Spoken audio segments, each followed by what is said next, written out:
اچھا انسان وہی ہے جو اللہ تعالیٰ کی رحمت سے دوسرے لوگوں کو مایوس نہ کرے۔ یاد رکھو کہ اللہ تعالیٰ سے ڈرنے والے شخص کے دل سے دوسروں کا خوف ختم ہو جایا کرتا ہے۔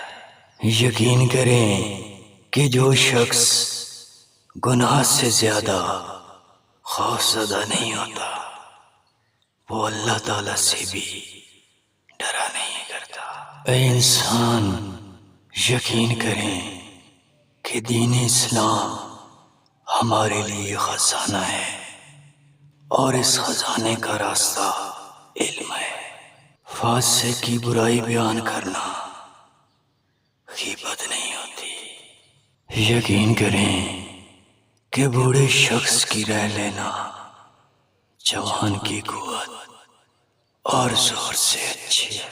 آج کل لوگ اپنے فائدے کے لیے جھوٹ زیادہ اور سچ کم بولا کرتے ہیں، اس لیے آج کل سچائی اور امانت کم اور جھوٹ اور خیانت زیادہ ہے۔